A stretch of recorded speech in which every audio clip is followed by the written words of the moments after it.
De onde você vem? Os testes genéticos identificam a origem de um indivíduo. Veja este gráfico, por exemplo. Os pontos em vermelho são pessoas europeias. À esquerda, em verde, estão os Yorubá, que são africanos. Em azul, povos de nativos americanos, como Quechua, Maia e Aymara. Cada um dos 3 grupos é formado por pessoas da mesma origem, com características genéticas semelhantes, e por isso seus pontos ficam concentrados no gráfico. Países em que os familiares vêm de diferentes partes do mundo não formam um aglomerado. Os mexicanos, por exemplo, se distribuem entre os europeus e os nativos americanos.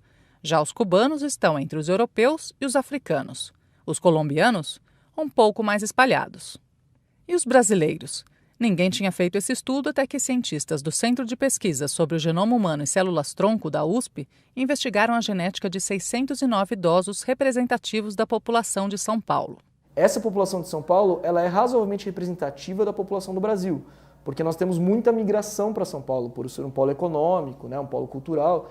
Então a gente tem muita gente do Nordeste, a gente tem muita gente do Sul, muitos imigrantes italianos, asiáticos que vieram para São Paulo e que muitos negros. E com isso, embora seria ótimo ter uma representatividade do Brasil inteiro, você fazendo uma representatividade de São Paulo já basta para a gente ter uma boa população brasileira. O resultado foi este. Isso aqui se chama análise de componentes principais. Em países como o Brasil, que são países miscigenados, cada pessoa, na verdade, ela tem diversas origens diferentes. As pessoas elas estão distribuídas de modo quase que contínuo no gráfico. No caso, a gente só observa de forma interessante esse conjunto de pessoas que são autodeclaradas asiáticas, que provavelmente refletem a última grande migração para São Paulo, que foi do Japão, e que nessa geração de idosos ainda se encontra pouco miscigenada. Olhando apenas as pessoas que se autodeclaram como brancos, pardos ou negros, a gente pode observar nesse gráfico que, de fato, boa parte das pessoas são misturadas e que a autodeclaração de cor de pele ou autodeclaração de etnia, ela é mais um construto social do que uma representação necessariamente biológica. Você tem aqui pessoas que se autodeclaram brancas, na ponta mais direita do gráfico, né, são os pontos verdes, e pessoas que se autodeclaram negras também na ponta esquerda.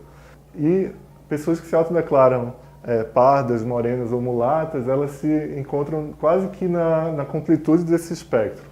Do ponto de vista genético, né, os brasileiros têm algumas peculiaridades. Por exemplo, os brasileiros têm indígenas, né, nativos americanos, que quase ninguém mais tem.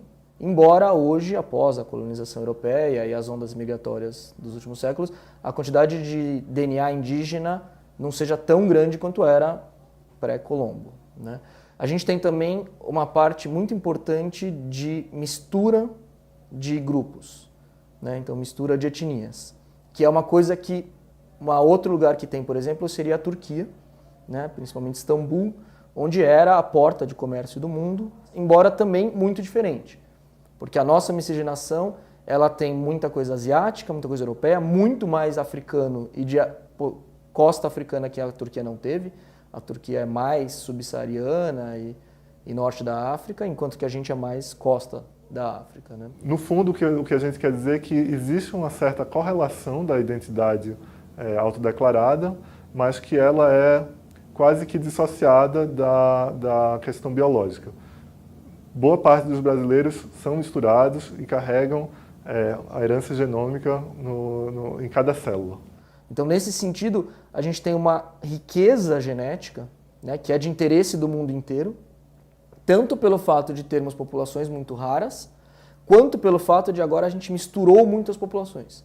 E essa mistura de populações é uma tendência que está acontecendo no mundo inteiro por causa da facilidade de transporte, da globalização, e é um aspecto interessante que os próprios americanos e europeus querem saber como que vai ficar o pool genético, né, quando houver essa mistura nos países envolvidos. Então eles estão querendo olhar a nossa população como um exemplo do que talvez eles vão virar do ponto de vista de mistura genética. Em que essa mistura torna os brasileiros tão diferentes? Os pesquisadores descobriram aqui 207 mil variações genéticas que nunca foram vistas em nenhum lugar do mundo.